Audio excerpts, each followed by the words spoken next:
In today's video, we're going to be looking at more VTuber fan comments, but rather than multiple small ones, I picked up one behemoth of a comment which attempts to dismantle all my points. This motherfucker was nice enough to split up his essay-long comment into smaller sections, so that's exactly how I'm going to be responding to each of his points. Let's start with this bad boy.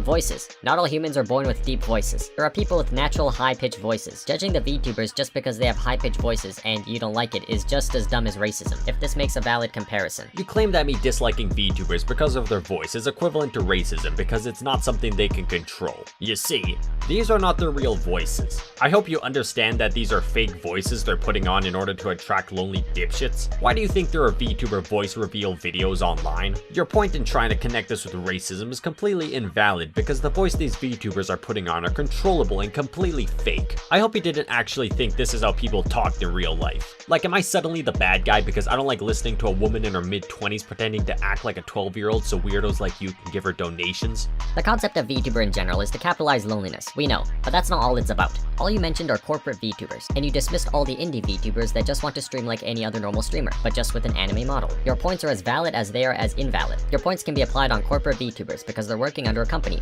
and company prioritizes profits and benefits. Corporate VTubers are made persona with stereotypical anime personality that is meant to attract anime watchers. But if they're just as stereotypical as any anime girls, they won't be this popular. Made-up personas are needed to be built and developed by the person behind it alongside with their respective fans. If you actually follow some VTubers since their debuts, you can clearly see the changes in their personality. They'll drop the stereotypical personality and become more genuine and display more human-like emotions. Saying the models can't show complex emotions as a human should be, and that's why it's unappealing, is like saying early developed AI can't conduct human thought processes and display human emotions. There's a limit in technology. That's why these VTubers have model updates time by time.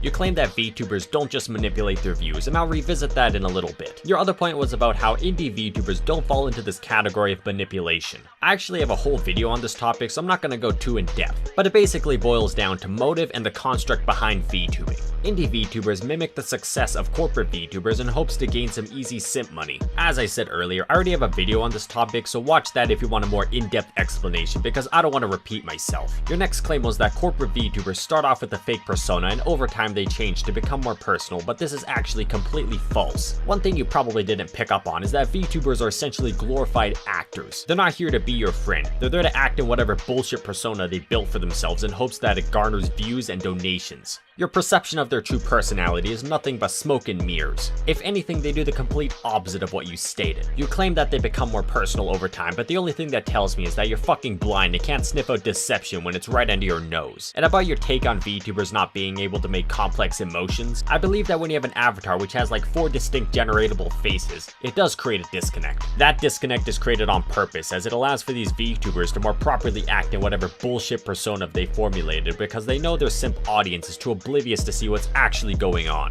Contents. VTubers aren't just sitting there for hours in front of a screen and occasionally make anime girl voices. Because they're given specific personality, they're voice acting the way it should be, but not all times. Saying all VTubers are capitalizing loners are just a disrespect to those who actually make good contents, like musics or sorts. There are VTubers that started out as music creators and walk a different path than those anime stereotype VTubers. Sui Say and Callie hardly gave fan services. They prioritize in music making, and that's pure talent. Kizuna Ai, one of the first VTubers, is one of the major pioneers in promoting the concept of VTubing as a new form of entertainment which has more market values. You don't see normal streamers having karaoke streams, making cover songs or original song albums, releasing voice packs and merchandise. VTubers also can have far more sponsorships in different business fields. The introduction of VTubers also revived many other creators. Artists and model riggers being commissioned by companies, songwriters and music composers get to make songs with and for VTubers, game developers can held collabs with VTubers. This goes back to my point about the VTuber market. For one, I don't think I've ever said all VTubers do this as you claim, but you'll notice that the ones who don't are often left in the dust. You used Calliope as an example despite the fact that she does the complete opposite of what you claim.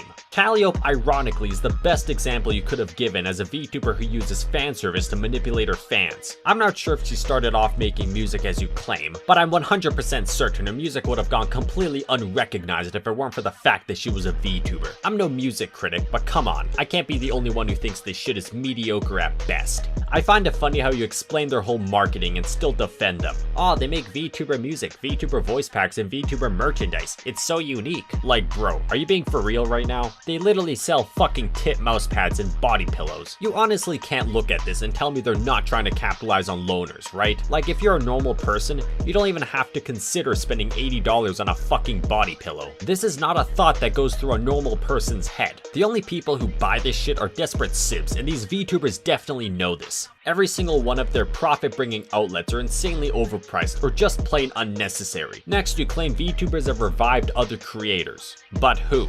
What non-VTuber creator was suddenly revived like the second coming of Christ through VTubing? Are you referring to VTuber interviews? Because honestly, that shit is so awkward it's actually hard to watch. Yeah, it really such a...